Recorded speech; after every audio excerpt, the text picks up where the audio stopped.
Good morning and welcome to Rising. We've got a great show for you today. It is Wednesday and there's a lot of news happening in Washington, D.C. I'm once again joined by my friend Marianne Williamson. Hello, Marianne. Hey, Robby. A lot is going on in the world, and hopefully the show today will help us process some of it. Yes, we're going to have a lot of interesting discussions today. Let's start with the big news about the Atlantic's group chat inclusion. There's an update to this story. The Atlantic's editor-in-chief, Jeffrey Goldberg, has released the actual text from the group chat disputing the Trump administration's contention that they were not actually war plans. Now, as you probably know already, Goldberg was accidentally added into a White House Signal group chat that was discussing an incoming attack on the Houthis. Goldberg had decided to redact some of those texts because he believed the specific information could have put American military lives in danger if an adversary had gotten a hold of them. That was what he said. Here is Secretary of Defense Pete Hegseth yesterday addressing the situation. First, all I would say is the strikes against the Houthis that night were devastatingly effective. As I also stated yesterday, nobody's texting war plans, and that's all I have to say about that. Director of National Intelligence Tulsi Gabbard and CIA Director John Ratcliffe told Congress during a hearing yesterday that there was no classified information in the Signal group. In their headline, The Atlantic characterized the text as attack plans as opposed to war plans. In response to The Atlantic publishing the new text, White House Press Secretary Caroline Leavitt wrote on X, The Atlantic has conceded that these were not war plans. This entire story was another hoax written by a Trump hater who is well known for his sensationalist spin.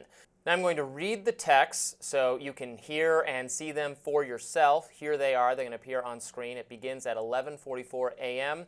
on Saturday, March 15th, with Hegseth writing, "Time now, 11:44, weather is favorable, just confirmed with CENTCOM, we are a go for mission launch." The next message says, F-18s launch, they're the first strike package. Then another text that says, trigger-based F-18 first strike window starts, target terrorist is at his known location, so should be on time. Also, strike drones launch, MQ-9s. Then another text saying more F-18s launch, that's the second strike package. Strike drones on target. This is when the first bombs will definitely drop, pending earlier trigger-based targets. Second strike starts. It's another F-18 second strike starts. Also, first sea-based Tomahawks launched. More to follow per timeline. We are currently clean on OPSEC, that is operational security. Godspeed to our warriors. Then Vice President Vance wrote, I will say a prayer for victory. Then Waltz said, VP building collapsed, had multiple positive ID. Pete, Carilla, the IC, amazing job. A confused Vance then responded, what? Waltz responded, typing too fast, the first target, their top missile guy. We had positive ID on him walking into his girlfriend's building. It's now collapsed. Vance then responded, excellent. Afterward, Ratcliffe wrote, a good start. Waltz then followed the now notorious first emoji, American flag emoji, and fire emoji response. Secretary of State Marco Rubio responded, good job, Pete, and your team. White House Deputy Chief of Staff Stephen Miller then said, great work all, powerful start. Hegseth responded, CENTCOM is on point. Great job all, more strikes ongoing for hours tonight, and we'll provide full initial report tomorrow, but on time, on target, and good readouts so far. White House Chief of Staff Susie Wiles also congratulated the team and shouted out CENTCOM. Here's Counselor to the President Alina Habba responding to Goldberg releasing the text. It is what it is. At the end of the day, this is, in my opinion, something that they're making a big to-do about nothing. This reporter, that is trying to get clout that I also saw was on TV last night, trying to brand his own name and talk about this. I'm not surprised. It's The Atlantic. I frankly have never read The Atlantic. I don't plan to. But we answered the questions. I'm going to defer to those answers from the cabinet. Listen, we're allowed to have communications. That's period, the end. And the president spoke to this. We stand by Mike Waltz. He's doing a tremendous job. I think this is a distraction. I'm really not going to stand here and answer questions that the better part of yesterday was spent by the people that were actually involved answering. I was not a part of that conversation, but I will say this. We need to be looking at all the good things that we're doing, and every time to come out and to speak to the press and have it be a negative spin, it's much like what I've done for the better of 4 years. The negative spin needs to stop. So the behind the scenes here is somewhat interesting. So Jeffrey Goldberg had initially not included some of these details because he said that he thought it was sensitive information and would not be appropriate to share. Now, I similarly, like a lot of skeptical anti-media people, don't always trust the mainstream media's characterization of information. So, and then given that the Trump administration said this is not classified material, then it would seem you should just, publish all of it. So they asked the Trump administration, can we just publish all of it? And the Trump administration said, well, we still don't want you to do that. But they went ahead and did it anyway. So now you can see for yourself. That's clearly, whether it's war plans or battle plans or attack plans, is kind of not an important distinction to me. It was precise coordinating the operations in, with a little bit of warning. So theoretically, if someone had been in that chat who was hostile to America, they could have warned the Houthis or Houthi allies that strikes were incoming. So that was not good, and it is a breach of security to have included an unfriendly journalist in the chat, and I think Trump world should be mad about it. We're going to talk more about the reaction within the White House a little bit later, but for now, what do you make of this? Well, I think that politicians love to think of the American people as stupid, but we're not stupid. And people know that attack plans are war plans. I find it astounding what you just read and what we just read together. These are attack plans. These are specifics. And also the attitude with which they discuss the deaths of people is really quite something. No, what's happening here is specifically, excuse me? The deaths of terrorists. Yes, they are the deaths of people that are enemies, and I'm not even saying that they should not have been killed. But I've read enough of the way Franklin Roosevelt and Churchill and others wrote about necessary deaths. But let's go back to the larger point, which is now. So the White House is clearly taking the strategy that, number one, they were going to throw Goldberg under the bus. Let's just shoot the messenger. And Goldberg came back and said, excuse me. And then he published the actual text, which he'd redacted originally because he wanted to protect that information. He had tried to be a good citizen. They then threw him under the bus. And this statement from the White House is absolutely absurd. Guys, just look at the good things we're doing.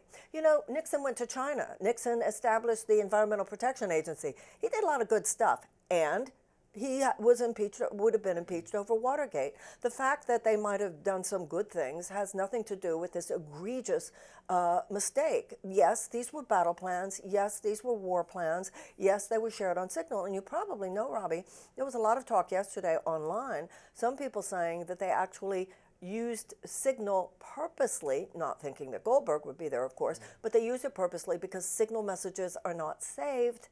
And if you use a secure communications platform, the way they're supposed to, then all communications are saved for posterity, as they should be, in case anything illegal occurred. So this is just rotten to the core, and the White House continues to come up with a silly strategy like, look, this is just a distraction. I don't think this is just a distraction. Look, we shouldn't even be having to talk about this because the Atlantic is a rag. Hello. Goldberg is a sensationalist. Hello. I don't think it's going to work. I think this thing is just compounding now, and the American people aren't stupid, and we're watching. Well, I'm not sure, honestly, how much the American people will be interested in this media story. It's very much a media story, because these conversations were, look, it was appropriate to discuss whether to do this bombing, as they did initially with J.D. Vance saying, yes, that is appropriate. And then once they've decided to do it, it is appropriate for them to coordinate on how to do it. Correct. The main failing is having created a situation where these plans were leaked to the media and could have been leaked to someone hostile to America, even more hostile than the Atlantic. And perhaps doing it on the Signal platform was perhaps illegal because it does not save. I'm open to that. I think obviously government records need to be preserved so that we can make determinations about whether our political figures behaved appropriately. I do agree with that, and there are laws surrounding that. I want things to be subjected to FOIA. So I think they need to look at that seriously, whether this is the right platform for these it's interesting because I've heard you talk about the Iraq War. Yes. A lot of the issues around Afghanistan, and you and I are both aware of the American war machine, and neither one of us like it. Neither one of us appreciate the blob. And you and I have similar views about what's going on in this particular instance. But I think the issue here that you and I can both agree on is the way it operates and the fact that the carelessness and the recklessness with which these plans were shared with a reporter represents, in my mind, more than just a major failing here. It's this corporate talk, this sanitized talk with which we take on a subject which is so deeply. Oh, I don't want to sanitize it. No, in fact, I am perfectly prepared to throw Mike Waltz, who is clearly responsible, under the bus, but we're going to save that for our next Okay, because I do want to talk about that. The idea that he's in charge commentary, it is definitely him, and I have some unpleasant things to say about him. Coming up next, we will continue this discussion. Stay with us. Seems like some Gen Xers need a tutorial on the latest technology. That includes the National Security Advisor. Mike Waltz came out yesterday and said that he had no idea how Atlantic editor-in-chief Jeff Goldberg was included in the now notorious Signal text change. You know, Laura, I'm not a conspiracy theorist, but of all the people out there, somehow this guy who has lied about the president, who has lied to Gold Star families, lied to their attorneys, and gone to Russia hoax, gone to just all kinds of links to lie and smear the president of the United States, and he's the one that somehow gets on somebody's contact and then gets sucked into this group. We've got the best technical minds looking at how this happened, but I can tell you for 100%, I don't know this guy. I know him by his horrible reputation, and he really is the bottom scum of journalists. And I know him in the sense that he hates the president, but I don't text him. He wasn't on my phone. Now, many are incredulous about Waltz's theory that Goldberg somehow placed himself into the Signal group chat. Breaking Point's co-host and former host of Rising, Sagar Enjeti, wrote on X, "At this point, Waltz thinks MAGA and Trump are so stupid they will believe his implication that Jeffrey Goldberg deliberately went into his phone to put his own phone number in it under a different contact." Independent journalist Aaron Rupar wrote on Blue Sky, "Absolute insanity, as Mike Waltz suggests Jeffrey Goldberg somehow deliberately hacked his way into the Signal group."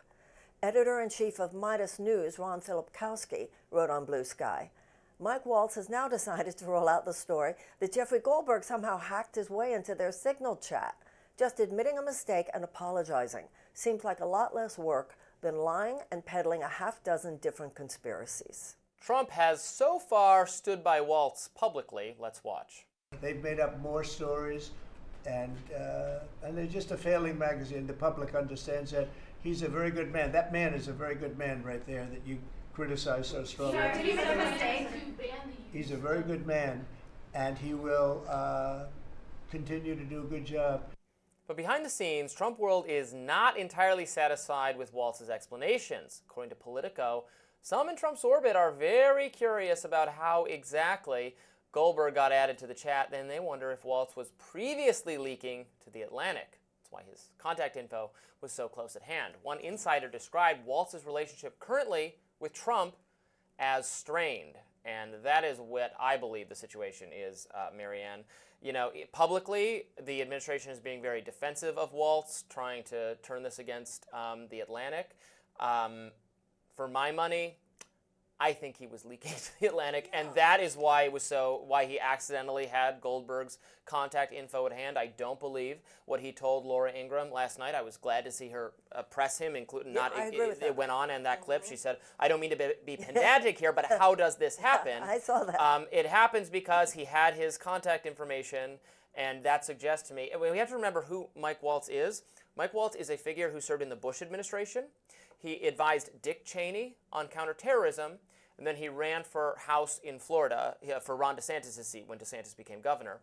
I'm sure he's all down with Trumpism now, but even people like Marco Rubio, as recently as 2 years ago, held foreign policy views that were totally anathema to where Trump is. So this is someone who was previously in the neoconservative Bush-Cheney mold. So if he doesn't like what Vance is doing with respect to America first, or trying to have a different foreign policy that you and I are probably agree with more that aspect of Vance in this way, and he's trying to direct it more toward a Bush-Cheney model, he's going to be leaking stuff to The Atlantic, who has an anti-Trump kind of liberal progressive mindset, but a very neoconservative foreign policy. That's Jeffrey Goldberg. So it all makes sense. It doesn't take a lot of conspiratorial or out there thing to connect the dots.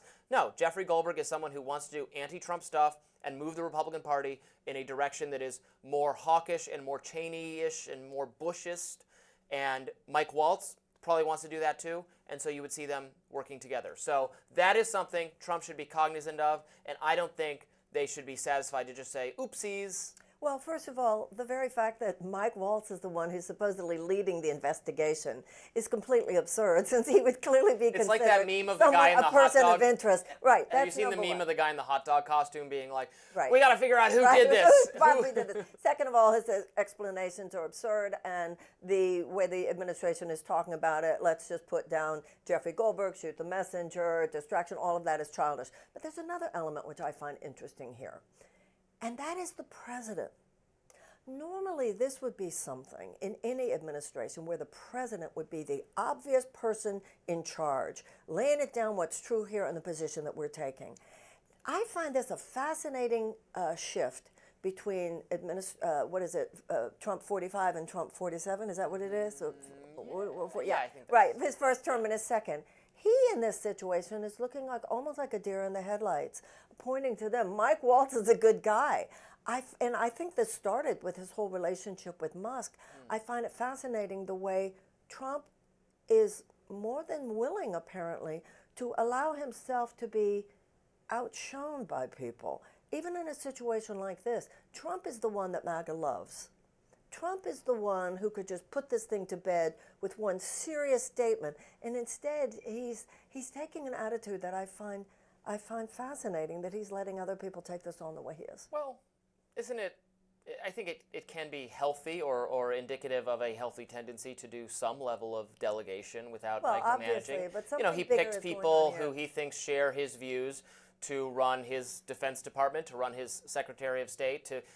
Vance is a surrogate of Trump who was being involved here. It's nice to actually have the vice president have something to do. I don't know what Kamala Harris did for 4 years with Joe Biden.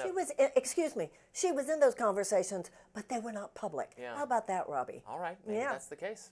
I wish they were public. I would love to know. Well, they're not supposed to be because they are war plans. Yeah. Okay. Yes. But more This is a clown show. This is a clown show, and they can talk around it and they can walk around it, but everybody can see this is a clown show, and I don't know if it's a clown show. The clown is Mike Waltz. He's the one who screwed up. He is the one who's being shielded from from scrutiny, who's being defended by the administration and by conservatives, despite him being, I suspect, this is solid evidence of that he is an antagonist to the America First Project. Right. So I would suggest that they should not necessarily close ranks around him so swiftly. Maybe behind the scenes that's not exactly what's going on, because I think behind the scenes there actually is a little bit more of a, wait, why did you do that? Bombing the Houthis is not a clown show. Please don't get me wrong. 53 people died, and as you and I have agreed, it's a legitimate conversation, and the president had said something. Now, one idea should involve Congress, in my view. The clown show is that this should never have been done on signal, and I think we need to get to the bottom of that as well. There were too many rumors, as I said before, that were going around social media yesterday, that there had been something that came out of Project 2025, where it was suggested that they would prefer using Signal because those communications would not be kept. So we'll see what happens, whether or not this has legs. I think probably the fact that the president is holding back a little bit is because they're hoping it will sort of go away. Well, they're also we'll looking at whether Signal is an appropriate platform to have these kinds of discussions. They're looking into whether Signal is an appropriate platform to have these kinds of discussions. I don't have an opinion on this yet. No, Signal messages go away. Signal messages go away. And so it is never appropriate for a governmental conversation such as that to be put on Signal.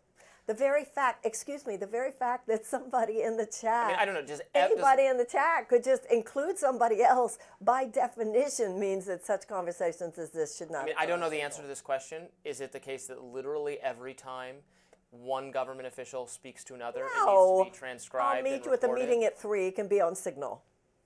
That can be on Signal. Yeah, you're like, hello. These were war plans. Well, and obviously, if they're sitting in, let's say they're in the secret room, the SCIF, and they're discussing this. Yeah. Does that get recorded? That doesn't get recorded. in a secret room, it would be Would it be recorded recorded? for governmental purposes. I mean, that's the whole thing. You wouldn't remember, I don't know if you were born, but, you know, when the tape recording of the Nixon conversations in the 18 minutes. No, right, I know about that. Yeah, they keep these things. They keep these things. They have to Well, that's keep what I'm asking. these They things. literally record every time two government officials are talking to each other? I don't No, think that's those the which are the case. high-level security conversations, Those get such recorded. as that one should have been. Those get recorded. Absolutely, and then that, you know, Freedom of Information Act and all kinds of things. That's how governments behave. Okay. I You mean, know, if that's they're given short shrift in this administration in many ways. My point- Governments are supposed to behave. Sure. My point is this, that like this is something I've noted, right?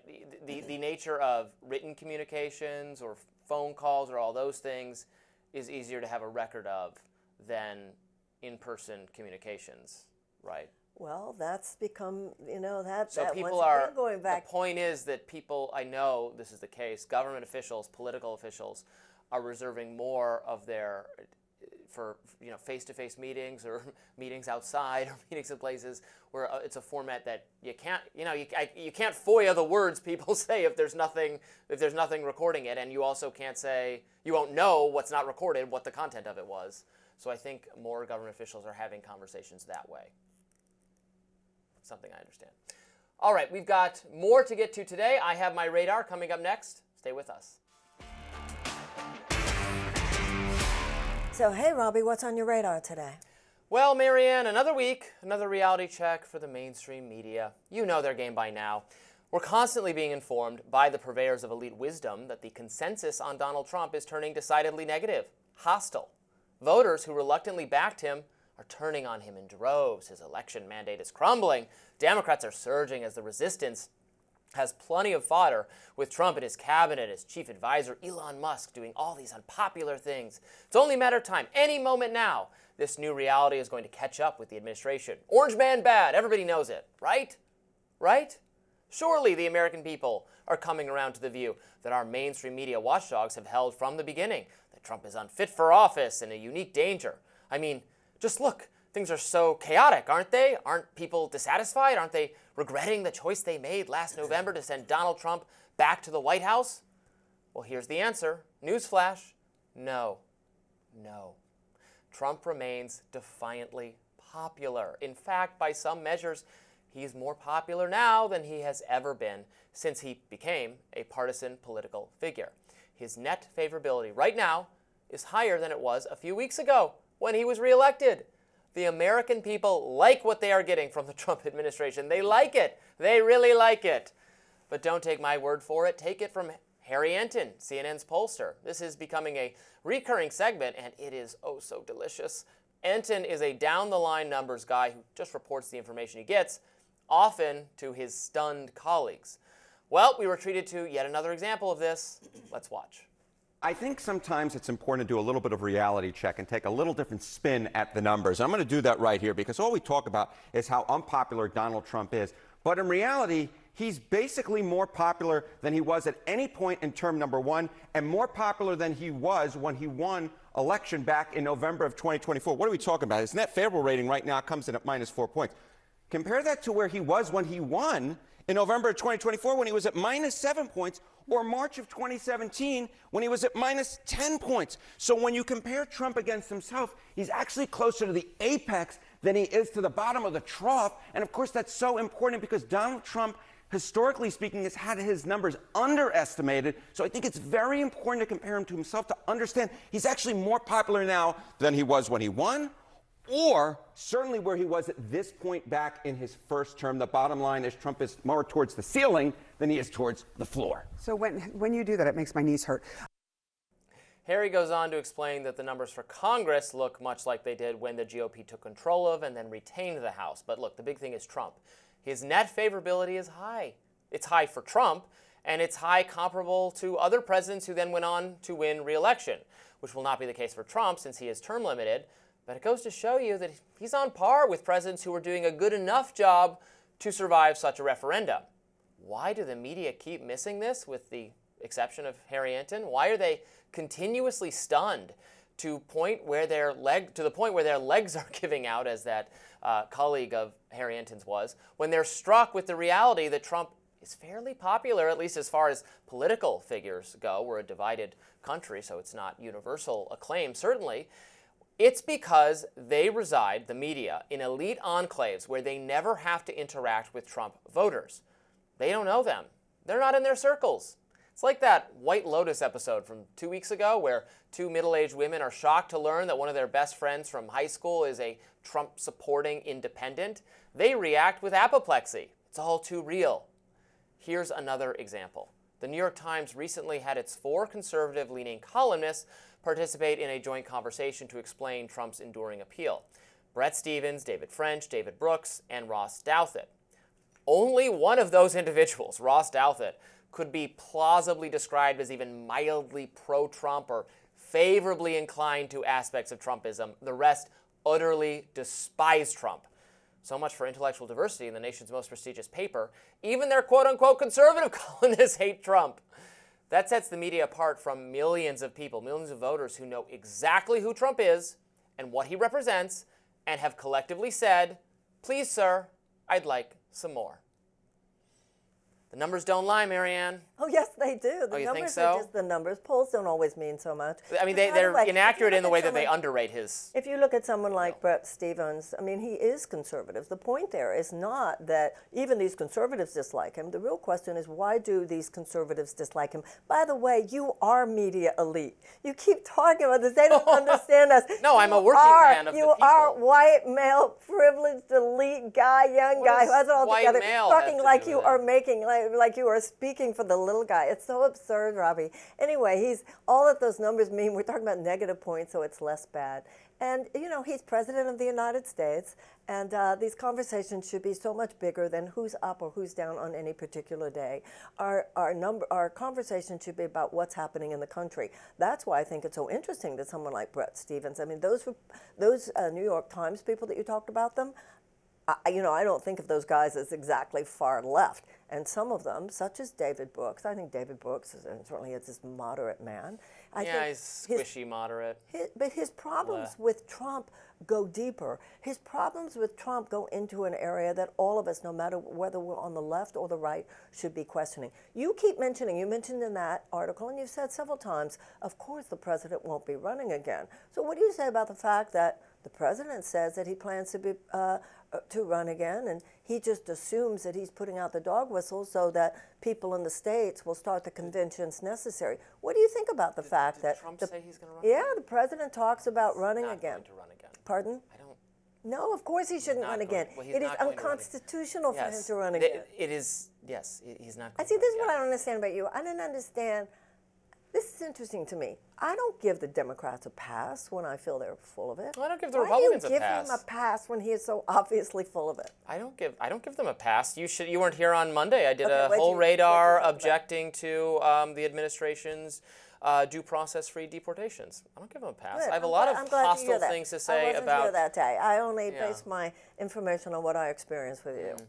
Mm-hmm. So my radar today, my memo, Yeah. will be a counterpoint to yours. But that's a good point because it's Yeah. the point of the show. I want to, though, address one thing you said there about the New York Times columnists. I would say that they are not really their only and Bret Stephens in particular, is a crusading neoconservative figure, a conservative if conservative means more regime change and intervention. And Trump was not I don't think his foreign policy has been perfect, and I think occasionally he's included too many of those people in his inner circle, like Mike Waltz, the guy who leaked to the Atlantic probably, as we discussed earlier. That said, he departed from Bush-Cheney orthodoxy on foreign policy, and that is why Bret Stephens type people don't like him. There's And some truth to their what you're saying. ideology represents Yeah. no one, Marianne. I mean, I don't think you even disagree with this. Who does Bret Stephens and David Brooks and David French, who I like and has done a lot of work on free speech on campuses that I admire. I disagree with him on foreign policy. That's fine. But there's no giant pool of Republicans who are like, we want a kind of Bush-Cheney conservatism. I mean, this is why Liz Cheney helping out Kamala Harris got her no votes, maybe even cost her votes, because there's no people out there pining for that version of the Republican Party. And you describe me as like a media elite, which fair enough. I'm not claiming, I am certainly in the enclaves of the media. That's why, but I'm criticizing, like I'm telling you what I see firsthand from people in my industry and how badly they misunderstand common people. It's not because I'm some, outsider, although I didn't come from I don't have family in media. I don't have any, a lot of people in media are introduced by famous parents and grandparents or people in politics. I don't come from any of that. I won't pretend that I grew up perfectly comfortable and well educated. But hold on a second. But I'm exposing what I'm seeing for you people. I want to say something because I think you pointed out something really important.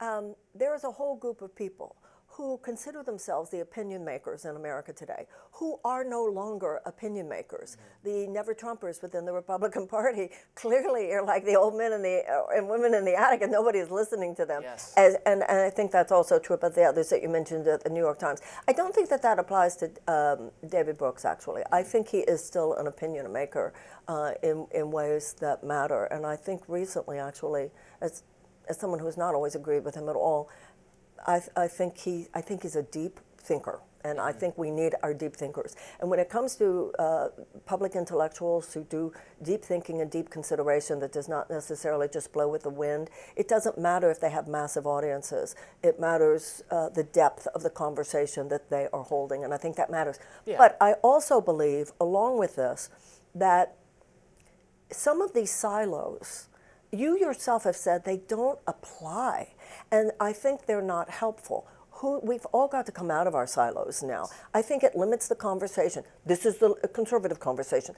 This is the libertarian belief. This is the progressive belief. This is the liberal belief. I think that these silos are limiting our capacity to understand one another, and I think that they are limiting our capacity to deeply understand the issues. There's a profound historical recalibration going on, not only in America, but in the world. And it's important that we be sober and mature and wise and deeply considered as we navigate the turbulence of this time. And for that, I think there are people, even you, Robby, who don't agree with me politically, but say things that, I need to remember that factor, that matters, and I hope that would be true on the other side. All right, well, I'm looking forward to your memo, Marianne. That's coming up next. More Rising in just a minute. Marianne, what's in your memo? Thanks, Robby. Among Republican congresspeople, there seems to be one lone woman who's willing to say publicly what many must be thinking. Despite the political risks that are posed by daring to question Elon Musk's chainsaw approach to gutting federal agencies, Republican Senator Lisa Murkowski of Alaska has more guts than the whole lot of them. Whereas most of her colleagues are, in her words, quote, not saying a word because they're afraid they're going to be taken down, Murkowski is not willing to put her career or even her party before her allegiance to the people of her state or to her country. Despite Musk's claims that he's there to get rid of fraud and abuse, Murkowski apparently knows a fraudster and an abuser when she sees one, and she isn't willing to be silent about it. Quote, I'm not going to compromise my own integrity, she said, by hiding from my words when I feel they need to be spoken. And it may be that Elon Musk has decided he's going to take the next $1 billion that he makes off of Starlink and put it directly against me. Apparently, Murkowski doesn't care. In the best tradition of politicians who have been willing to put their conscience before the cynical calculations of political expediency, the senator knows a wrong when she sees it, and she sees it now. Regarding the DOGE cuts throwing tens of thousands of lives into unnecessary chaos, undercutting the efficacy of programs that help millions of poor and middle-class citizens, Murkowski points out that, quote-unquote, they're traumatizing people. As in many red states, the federal government is a major employer in Alaska. There are 15,000 federal workers there, and according to Murkowski, quote, many of these abrupt terminations will do more harm than good. She also knows how government is meant to work. It should not be Musk's prerogative to order the dismantling of agencies that were established by Congress and received congressional appropriations. Just yesterday, the senator said this, quote, to have the executive basically come in and dismantle something that was legislatively created, that's outside the bounds of the executive. So It requires us in the legislative branch to then assert our responsibility, which is to not cede the authority. Murkowski is showing great courage to stand up to her party brass this way. Will she be the one lone voice that ultimately begins a choir? Maybe not yet in Congress, but throughout the country, some of the president's most loyal supporters are beginning to voice some negative feelings about the effects of the Musk machine. From veterans protesting throughout the country, to angry Republicans filling congressional town halls, to frustrated cabinet secretaries asking how they're supposed to lead their agencies if Musk is going around firing its needed personnel. Surely the president is beginning to hear the complaints. It's anybody's guess why President Trump is continuing to so loyally support a man who is starting to cut into his own popularity, especially given that more and more of the MAGA crowd are beginning to voice their dissent. When Trump attended an NCAA Men's Division I Wrestling Championship in Philadelphia on Saturday, he was accompanied by his now ubiquitous sidekick, Elon Musk. But Musk didn't receive quite the same welcome that the president did. Katie Travis, a 48-year-old wrestling mom from Montana, told the New York Times that Musk's constant presence at Trump's side, quote-unquote, looks ridiculous, and that his enormous influence over Trump made the president look weak. She said, quote, it makes him look like he's kissing ass to get money.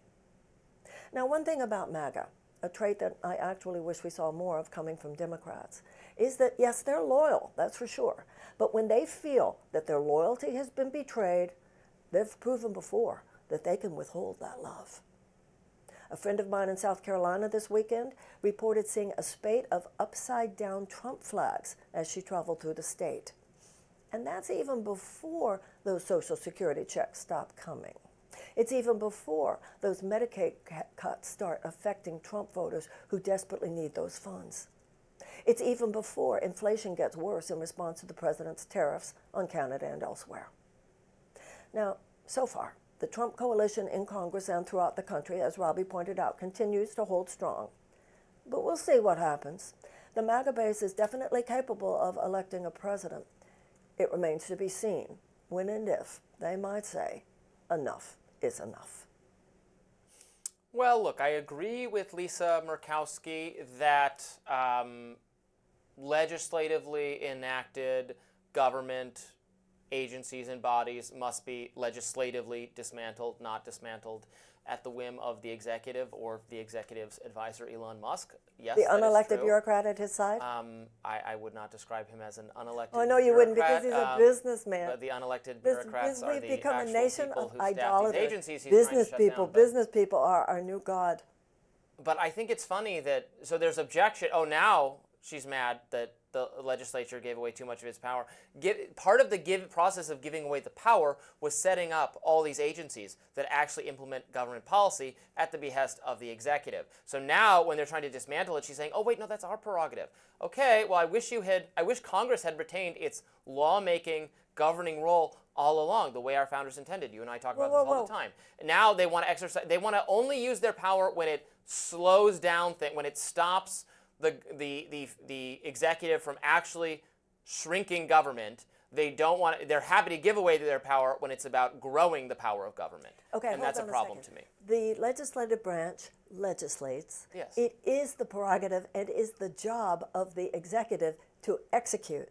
So it is the prerogative of the executive branch to execute. So you can't blame the president of either party for actually using the executive power in setting up the agencies that the legislative branch established. And also, in terms of the various ways in which the legislative branch has refused to give up its power, I think Lisa Murkowski has been someone who has stood up before now. You say, where has she been before? She has opposed the president's ideas about Greenland. She came out against the Hegseth nomination. So and I grew up at a time when Republicans in Congress did have the spine that was necessary to stand up to the president of their own party when they felt that he had done the wrong thing. So I mean, Lisa Murkowski is in a proud tradition, no longer in vogue in the Republican Party, but it was once a proud tradition of standing up not only for the power of the legislative branch, but even when that means standing up against I the plans appreciate of the that she's executive an when the independent. executive has gone rogue. I appreciate that she's an independent-minded Republican senator. I'm Right. all for independent-minded people voting their conscience or their principles. I just don't think her conscience and principles particularly overlap with mine. Now, I have celebrated the standing up to Trump or disagreeing with Trump that has been done by, for instance, Thomas Massie and Rand Paul, who both opposed this horrific continuation of the exact same Biden budget that is a fundamental betrayal of the Trump-Musk DOGE plan that all of the Republicans, all the rest of them, were happy to sign off on. So Massie voted against Trump on that, Rand Paul voted against Trump on that, and I celebrate and support them doing that because I agree with their policy there. So it's not, for me, it's not like, oh, good, you stood up to someone. It's like, well, what are you standing up to them over? So I don't think Lisa Murkowski is standing up to the administration on things I agree with, although, yes, if more people voted their conscience or their principles, that'd be fine, but it's about what the actual policy is to me, not the independence. I don't want them to be independent if I think Trump's doing the right thing. I do want them to be independent if I think Trump's doing the wrong thing. So that's the way What are your around thoughts it. about the fact that there are so many angry Republicans at these congressional town halls? So many of the veterans, remember, 30% of our federal workforce is veterans. So we have these veterans protests all over the country. Many of these guys voted for Trump. They are protesting. They are angry. What do you think about those? Do you know the first thing I would do if I had power over the government was? Oh, I can only imagine. I would eliminate the preference for veterans in federal hiring. You I would would. eliminate it. We are a merit-based society, no affirmative action, no race-based admissions, none of that. This is the same thing. The most for government workers who are paid by the taxpayers, I want the most qualified people in these positions. I don't want racial considerations. I don't want geographic considerations. I don't want veteran status consideration, except where appropriate, except where that would make you, if it's a defense-oriented role where your veteran status is relevant to the job, then yes, on paper, that's fine. But no special accommodations for anyone based on some artificial status. If we need to take care of veterans in terms of their mental health or their physical health or any of that, whatever obligations we have to them, that's fine. We are not going to make our federal government run more inefficiently by these kinds of identity-based notion that that's how you do staffing, or that the federal government is primarily a jobs program. It's not. It's to provide services that are essential to the American people that should be the purview of government. There are fewer of them, in my view, that should be the purview of the federal government, but there will still be some. That's fine. It's just not a jobs program for people who can't get jobs the other way. That's the wrong way to think about it. The problem that many of us have with this obsession with merit-based, is that there are many people who do not fit the mold of those who have the greatest privilege to get ahead in America, who too often are not able to rise to the level of what you would define as the greatest merit. And that's why we have programs which make it easier for people of disadvantage, who are disabled in some way. Yes, sometimes people of color. Yes, sometimes people who come from less privileged backgrounds. And yes, sometimes veterans. We want to be an inclusive society. We want to live our values. I don't see anywhere in our Declaration of Independence or in our Constitution where there is this support for this idea of everything's merit, merit. There are different kinds of merit. You say on one hand, because I believe what's the point here about veterans, and I think it's a good thing. The issue is, do we or do we not owe our veterans something? I think it speaks to something good in the heart of the American consciousness that we do believe that we owe our veterans something. We owe them. You say, of course, if they have mental problems, yeah, but it's more than the mental problems. They want to come back, they want to assimilate in society and get their lives back. Say, do we owe our veterans something? Yes. We owe them to not waste their lives so callously in our various foreign interventions all over the globe. I agree with you entirely. To much more zealously guard and protect them. You and I agree. Which is why veterans within the Republican coalition have always been more supporters more likely to support a more America First, or what we used to call, like Ron Paul was the most popular Republican among veterans when he ran in 2008 because he did not want to waste their lives in costly, disastrous foreign entanglements. So You that's know, what I would say. every the once in a while, I obligation just is. wish you'd mention that George Bush invaded Iraq. Yes. Okay, would you just you keep talking about the Republican Party is almost like a bunch of peaceniks or something. That is not the case. Secondly, in terms of the veterans, Yeah, we with talk the about how many people, participation how of many most of- people join the Army, join the armed services, because that's the only way that they can get an education. That's the only way that they can get the kind of training that they need to hopefully have a life at the end of that military service that would actually allow them a shot at the American dream. That itself is immoral. So I do feel that the trend in America today to have a real strong feeling about support for veterans in whatever way they need is a good thing, and we must protect it against this merit-based obsession, which is now being used to just obliterate any values-based concern that we place into any policy, domestic or foreign, in this country. If we're not good, we can't be great, Bobby. If we're not good, Robby, if we're not good, we cannot be great. Well, tell us what you think about this subject. More Rising right after this. It's the Oscar-winning documentary film you will likely never see. An Israeli-Palestinian film titled No Other Land faced suppression as no studio or streaming service in the U.S. picked it up. Here's a clip. بداية تصويري هي بداية نهايتنا. جرافات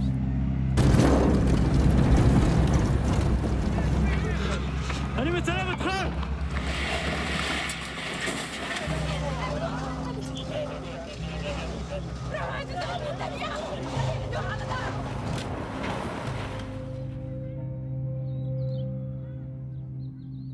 This Oscar-winning film follows Palestinian activist Basil Adra and Israeli journalist Yuval Abraham's coverage of the Israeli-Palestinian conflict. Their coverage of the decimation in Gaza ruffled feathers. Israeli settlers in the West Bank beat the film's co-director Hamdan Balal, who was subsequently arrested by Israeli forces. He has since been released. Questions remain why these movies in the U.S. continue to be shunned, sidelined, or silenced. Joining us now to dig in is journalist Lee Fang, whose own documentary faced similar soft suppression. Welcome back to Rising, Lee. Always nice to see you. Thanks for having me. I think the part that struck me about this story really was, even beyond the censorship issue, which we can certainly discuss, is the filmmaker being violently attacked and then held. I'm glad to hear he has been released, but that is just shocking and beyond the pale in and of itself. Yeah, that's right. Just 2 nights ago, the co-director was attacked by a group of masked Israeli Jewish settlers who were accompanied by Israeli military. They were throwing rocks. They beat him. They kind of seized him from the ambulance and took him to a prison. And really, it just seems very clear that the international attention, the fact that this was an Oscar-winning documentary, that reshapes the dynamic. That means you and I are talking about this. It receives major international attention in the news wires. Associated Press and many of the other mainstream media, legacy media outlets covered this. But the reality is these similar, really almost identical attacks, either by the military or by these kind of vigilante settlers, lynch mobs, are happening every week, every month in the West Bank, from Jenin to Susia to Hebron and many of the associated villages, Palestinian villages throughout the West Bank. These attacks have skyrocketed since October 7th. We've seen them on a regular basis, but most of these attacks do not receive any press attention, any international attention. If you look at some of the human rights groups that document these attacks, and you look at their YouTube sites or their websites, you can find videos of the military or these settlers attacking Palestinians, sometimes killing them, sometimes beating them, destroying their homes, bulldozing schools on a regular basis. And this is the type of lawlessness and oppression that Palestinians have been subjected to for a very long time. Many Americans do not know the history here, of course. The last American president who took the view of what used to be America's official stance of an honest broker was Bill Clinton. Once George Bush got in office, he took the neocon view: any friend of Israel's is a friend of ours, and so forth, any enemy of Israel's. I think Obama was someone we hoped was going to come out and make an official statement that the occupation was illegal, that the settlements were illegal. Of course, he didn't do that. So if we look at all of this historically, the violence that's happening now could have easily been predicted. When I posted about this yesterday, Lee, about how this man needed to be released, I hashtagged, as it were, Marco Rubio. Do you think that there was any way in which the U.S. government, do you think the State Department called anybody in Netanyahu's cabinet and says this guy needs to be released, or do you think that the Israelis were smart enough to know that holding that filmmaker would continue to cause such an international furor? Well, look, there aren't many tools for Palestinians in the West Bank to resist. To be clear, there are many different jurisdictions under Israeli control. In some parts of Israel, Palestinians have democratic rights and they can vote. But for the 2 to 3 million Palestinians that live in the West Bank, they live under military occupation. They do not have rights in civilian courts. They cannot vote for the government that rules over them. It's truly a segregated society. There are roads where, they say that Palestinians cannot walk. The major highways, the cars are segregated. The Palestinians who live in the West Bank can't travel to Israel proper and get jobs. It's almost impossible to receive a permit to build, to create a school or a home. They're subjected to this regular violence. And yes, the relations with the U.S. have always been fraught. There have been some Republicans, going back to James Baker, and some voices in the Bush administration that have voiced opposition to these settlements, but it's really been a uniparty problem. Both Democrats and Republicans have acquiesced to Israeli demands to continue building out these settlements, to continue this kind of varied forms of violence and oppression to Palestinians living in the West Bank. And it seems to have gotten worse. I kind of doubt that Marco Rubio is the reason that Hamdan Bilal was released. I think it's mostly the international pressure. And I think the film does a good job of showing that this is international pressure, publicity to these human rights violations is the best way of nonviolent resistance. We don't want violent resistance. I don't think anyone supports, any reasonable person supports violence from either side, from Israelis or from Palestinians.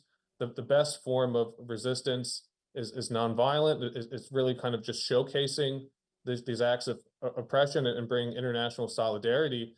And the film does a great job of showing that, some of the only buildings, the only parts of the town of Mustafa Yatta where the film is kind of centered on, where the Israelis kind of stopped their demolition campaign, was a place where Tony Blair visited and kind of brought international attention. And that was really inspiring to the protagonists in the film. They said, okay, well, if we can bring enough international attention, perhaps we can stop the demolition of our communities. I think that films like this are so important because people are learning things. There's another one that you might see that I would hope all of our audience would be interested in. It's called There Is Another Way, which goes further into this peace-building, nonviolent conversation, which of course has been so set back because of this war. But it might be something you want to look at. It's called There Is Another Way. It was executive produced actually by James Cameron. Talk to us more about the film company not finding an American release for it. Obviously it's not exactly censorship if people just decide there's not a financial reason to do this, but if it's because of pressure, it can certainly create a censorship kind of effect. Can you talk to us about that? Yeah, that's right.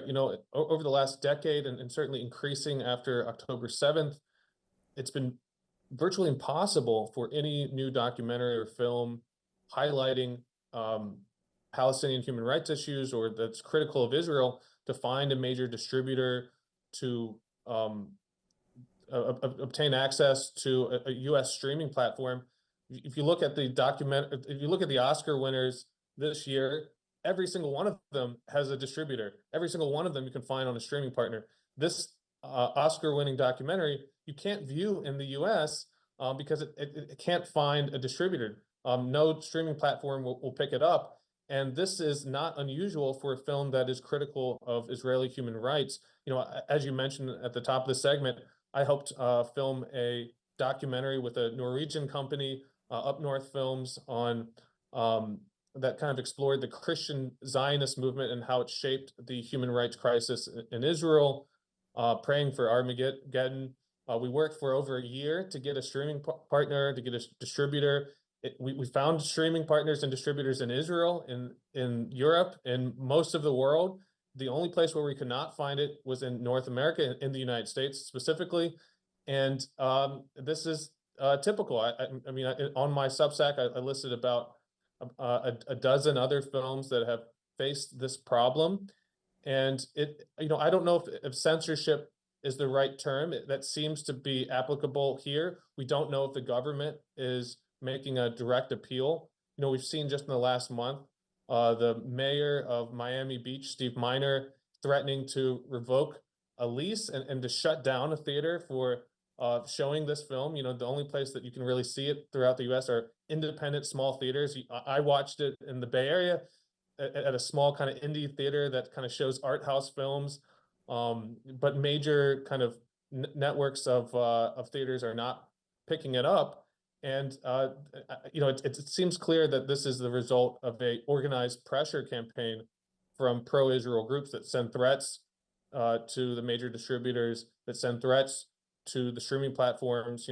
Early on in this post-October 7th conflict, I obtained thousands of WhatsApp messages from major tech executives and other prominent people who are organizing pro-Israel efforts. And one of their focus was removing films critical of Israel from Netflix. So there is this kind of organized campaign. There's at times we get kind of peeks behind the curtain, but there is an effort to kind of just prevent Americans from seeing the other side, seeing the kind of but Joanne, seeing any criticism of Israel. It's so importantly, I certainly agree with everything that you're saying, and it's also important that this plague of cancel culture and censorship has gone both ways at this point. Gal Gadot, the Israeli actress who simply wanted to wear a pin about freeing the hostage, there were actually letters circulating in Hollywood that she shouldn't even be allowed to be at the Oscars. So I just think we need to talk about any kind of shutting anyone up on either side of that issue. We need to be very, very vocal about saying that should not be occurring. But thank you very much for your work. Thanks, Lee. We appreciate it. Yeah, thank you. President Trump is touting what he says is a win for his economic policy. South Korean conglomerate Hyundai will be investing $21 billion in America to avoid the tariffs. Here's Trump at a conference with Louisiana Governor Jeff Landry and the executive chair of Hyundai. Money is pouring in, and we want to keep it that way. And I think that's what's going to happen. We have tremendous interest in our country, more than ever before. The cars are coming into this country at levels never seen before. Get ready. This investment is a clear demonstration that tariffs very strongly work, and I hope other things also, but the tariffs are bringing them in at levels that have not been witnessed. Hyundai will be producing steel in America and making its cars in America, and as a result, they'll not have to pay any tariffs. There are no tariffs if you make your product in America. We are really proud to stand with you and proud to build the future together. Thank you. Here is what Hyundai's investment looks like in more detail. $6 billion will go to a Louisiana steel factory, which the New York Times reports will employ 1,300 people. Then $9 billion will go to expanding Kia, Hyundai, and Genesis vehicle production. $5 billion will go to producing electric vehicle batteries near Atlanta. Let's take a look at the current economic outlook, however. Consumer confidence has dropped to its lowest point since 2021, per the Conference Board. The income, business, and labor market short-term outlook is at its lowest in 12 years. The U.S. Chamber of Commerce also published an index showing that small business owners' confidence has fallen 7 points in the first quarter. On the bright side, for Trump, the amount of money set to be invested in America since he took office is in the trillions. Some of the major promised investments include the United Arab Emirates investing $1.4 trillion for artificial intelligence infrastructure and semiconductor manufacturing. Apple investing $500 billion, which will include money for AI servers and research and development jobs. And NVIDIA will invest $100 billion in chip production. Trump wrote last week that we would be imposing reciprocal tariffs on April 2nd. Economist Peter Schiff wrote on X, many people are saying that tariffs are a great negotiating tool for Trump, but admit that they would be harmful to the U.S. economy if actually imposed. So if that's the case, how can they be an effective bargaining chip if the other side knows they won't actually be enforced? Meanwhile, author Gordon Chang wrote, "Stop moaning over Trump's tariffs. He has recognized that the post-war trading system has died and that China's predatory and criminal policies killed it. Now we either exclude China from all trade and investment or build high tariff walls. The first option is too hard, so we have to defend ourselves with barriers." So what do you think, Marianne? It looks like, I'm not a fan of the tariffs at all. I wouldn't do them.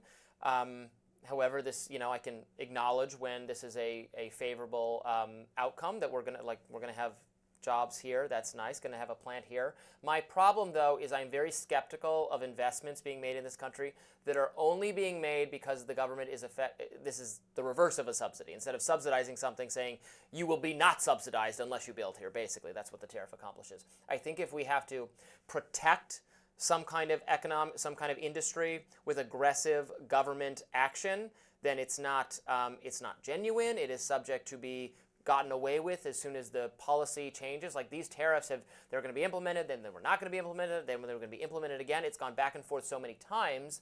I think that creates a lot of unfortunate uncertainty. So I'm glad they're investing and they're going to build a plant here in America and create jobs for Americans. I'm all for that. But of course, if it's more expensive to do that or more expensive to manufacture steel because of some government policy, I don't think that's good.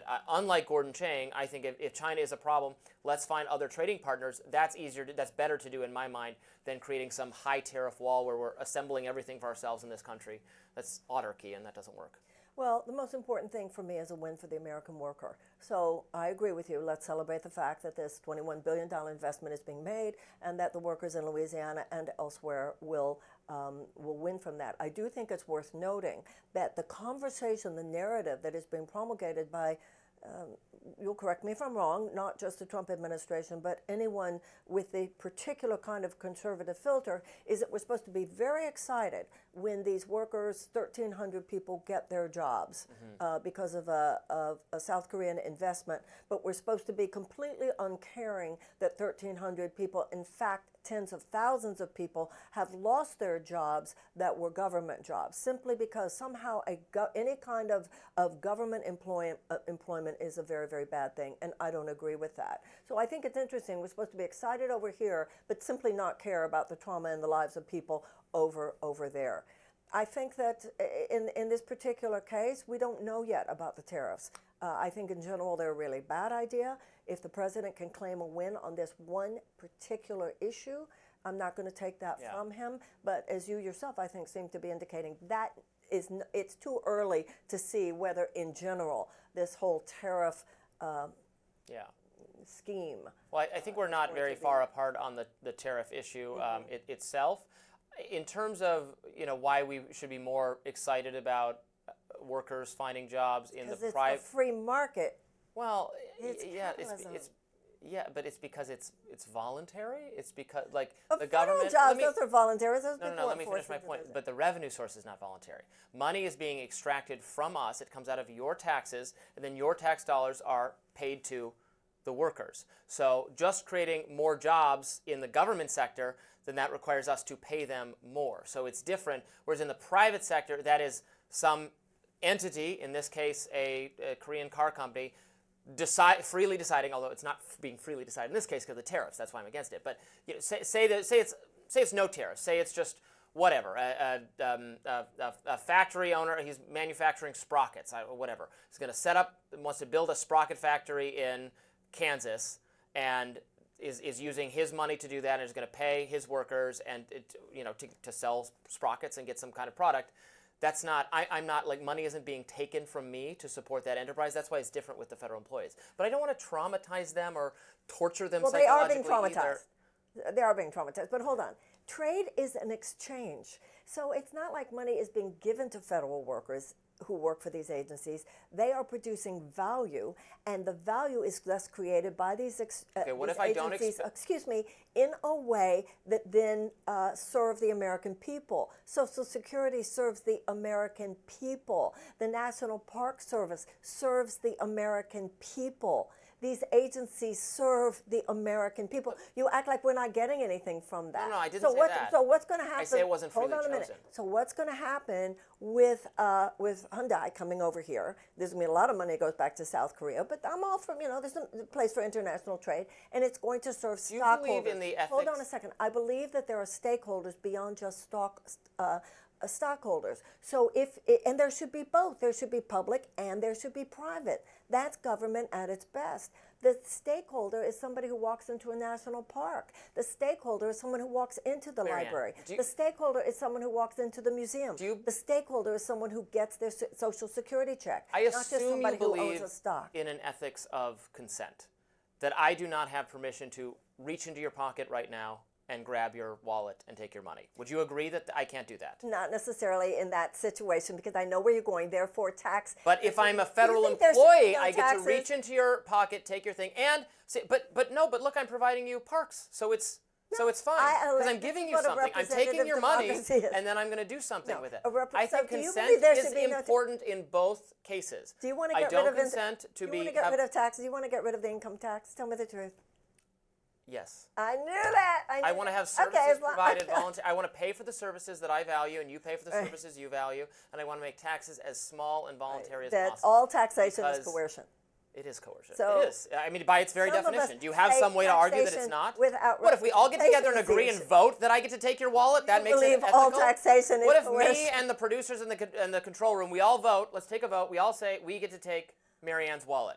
Now you say it's no. Marianne voted for the people. That's what a representative democracy is. Marianne voted for the people who then decided on that. I think tax if the level. wolves all vote to eat the sheep, it doesn't make it right. You probably think that the Trump tax cut that was originally passed in 2017.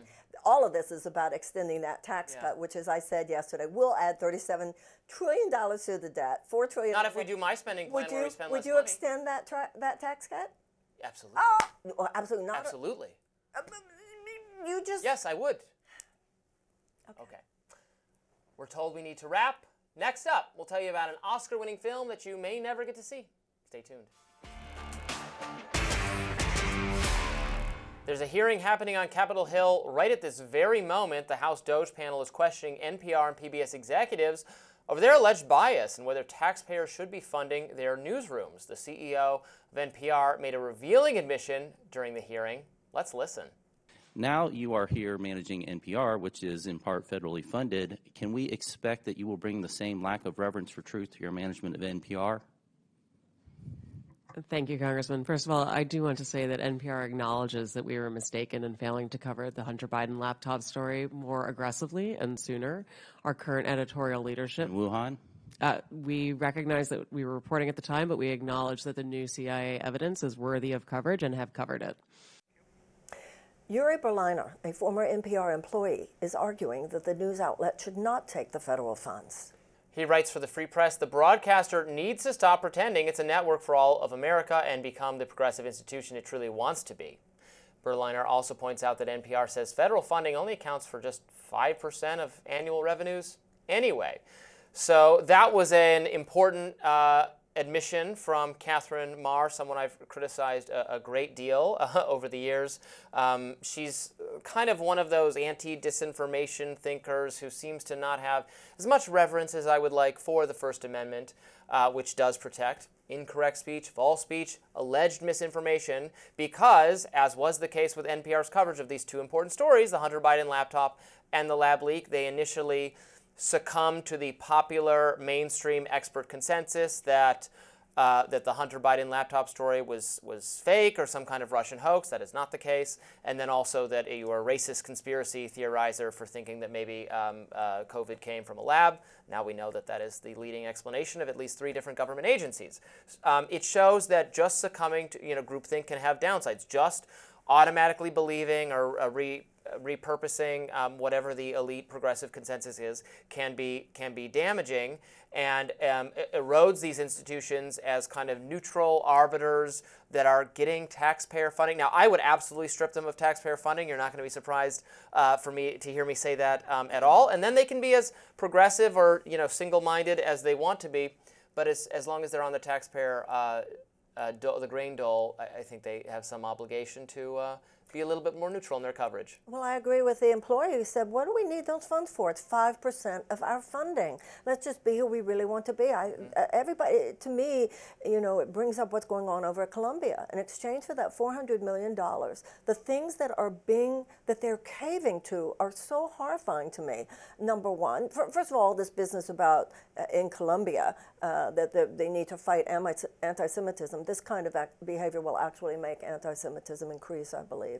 But the worst part of it is that in exchange for that $400 million, they will now take into academic receivership 3 of the departments at Columbia, both Middle Eastern Studies, African Studies, and Asian Studies. That is such a complete surrender of academic freedom. So here, just don't take the government's money. Just don't. I would bet for that $400 Hell yeah. million, you could have Columbia alum who could come together, some of those guys within 2 or 3 weeks, they'd have your $400 million. So if the government wants to tell NPR what to put for their 5% of their funding, then I agree with the guy who says, then let the government keep its money on that case. I'll tell you, Columbia University. I give $25. I think a lot of people would say, if NPR came out nationally and said, in order for us to be who we actually are, we have to say no to the 5% of our funding, and then for them to say, this is what that 5% represents, and let's have a fundraising campaign. That sounds good. To your point, Columbia's endowment is $15 billion. I know, but I said that recently. I said to somebody, because I've been posting about that, for that $14 billion, why do they need that measly $400 million? Somebody else said to me, well, it's not an ATM. But that's why my point was, then ask your alum. There are many Columbia alum. This is ridiculous, the idea that everybody's, but the government's going to give me money. This is where you and I would agree. To hell with the government's money. Yes, good. Glad to hear it. In a whole different way, though. Also, I see some Democrats are defending NPR along the lines of, or PBS, excuse me, because of the importance of programming, for educational programming for children. And I understand that it PBS provides is different than NPR. It provides important educational programming for children. But Marianne, we're now living in a world where YouTube has so much free, terrific educational programming for kids. Are you trying to take away Sesame literally Street, everybody. Are you trying to take away? No, Robby, no. I'm kicking Elmo out onto the street. I'm No, sorry, Oscar. I'm sorry, Big Bird. It's all gotta go.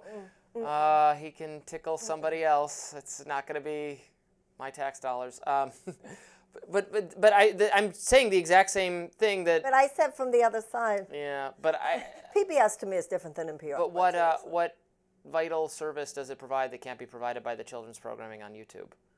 I'm not sure. Well, specifically, I would have to look more specifically in order to see. But usually, when you're talking about something like PBS Productions, you're talking about a high level of production value that would production value. I mean, not to look at our production values. Yeah, but they're look so at the company that owns this. We're on YouTube, but look at the company that owns a major corporate conglomerate. Yeah. So that's different. I don't know. Some of these independent content creators have a really impressive and make a lot of money doing it, by the way.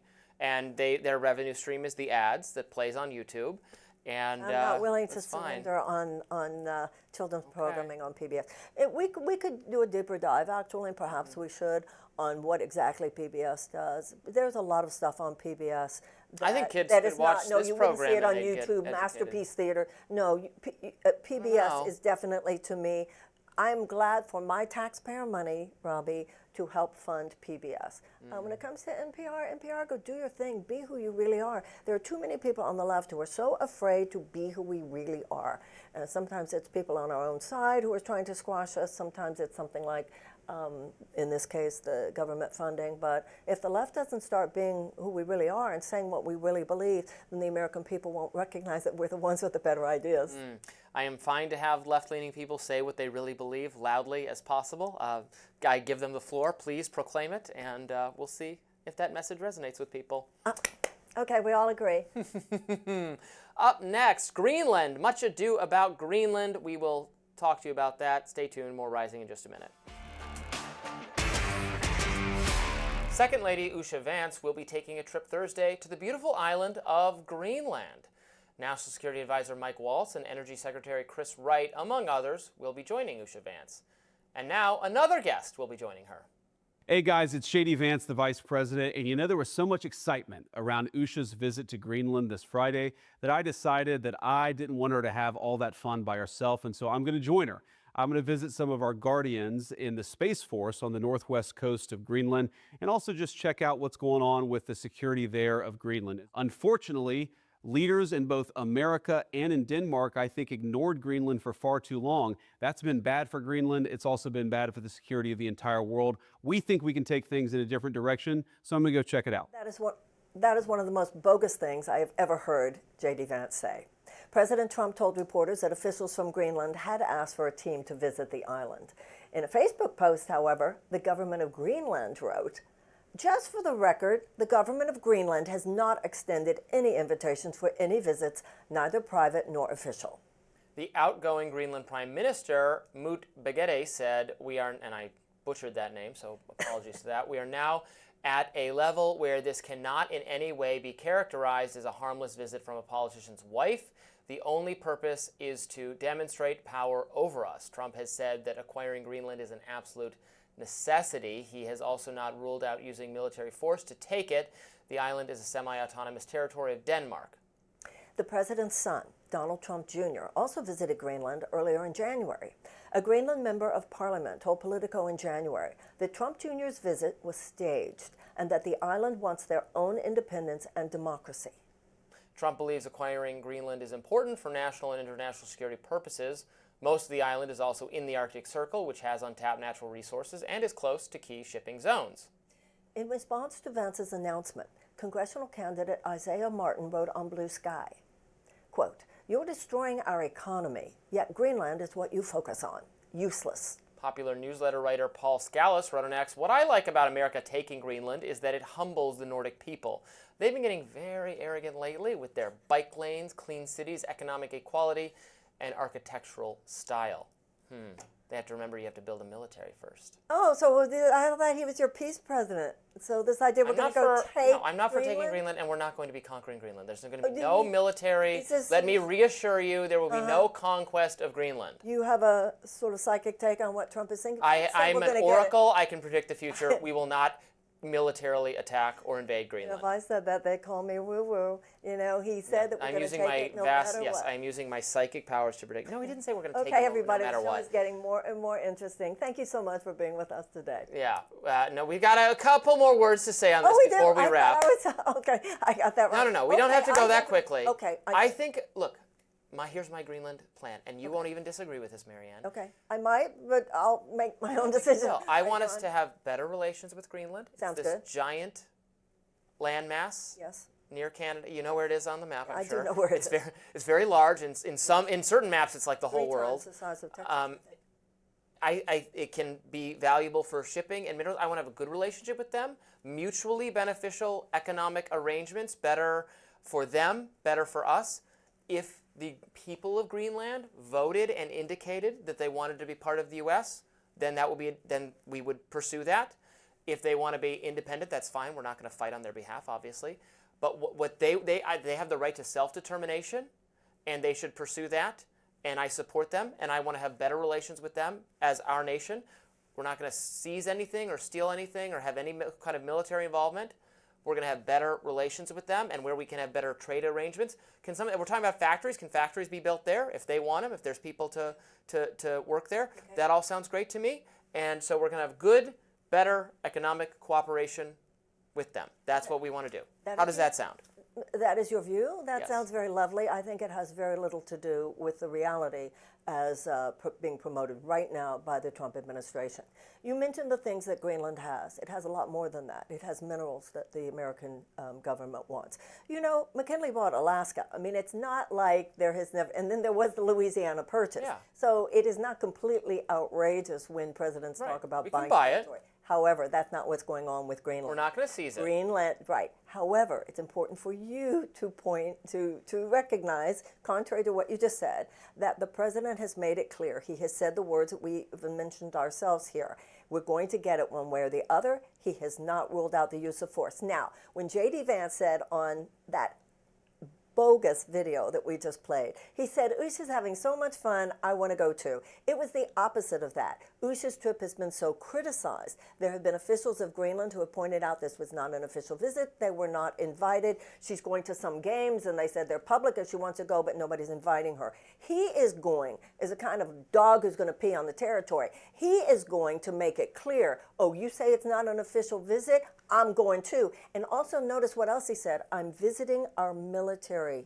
I'm visiting our military there. I think this is far more serious than you were admitting, even though I like your version of reality. It's just not total reality. It is not the agenda that Trump is pursuing. He is very intent on getting Greenland. The things that Vance said there about Denmark was ridiculous. They've been ignoring it. Greenland and Denmark have Greenland their issues. feels that definitely. way. The people of Greenland feel like they've been ignored by Denmark. No, it's not. No, it's almost the opposite. They feel that there's been too much dominance. They feel like their political respects. What you and I agree is that this should be the people of Greenland. It should be their decision. And I do not agree with you that the Trump administration is taking the admittedly respectful view that you are. See, if only you and I, if it were you and me, then we would handle this better.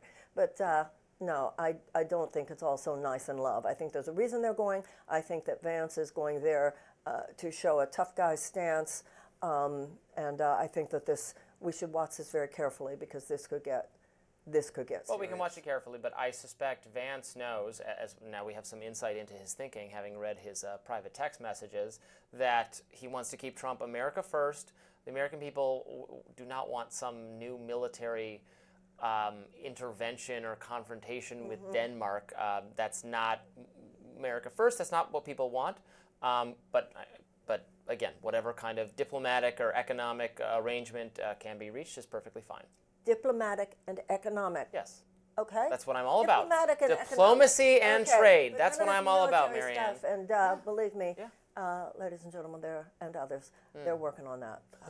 This is getting very serious, actually. All right, I think we can leave it there. That does it for us today on Rising. It was a fun-filled show. Thanks so much for tuning in, and be sure to like, share, and subscribe so you never miss any of our content. And for those of you who like to listen while on the go, now available anywhere you can find podcasts. See you tomorrow. Thanks, everyone.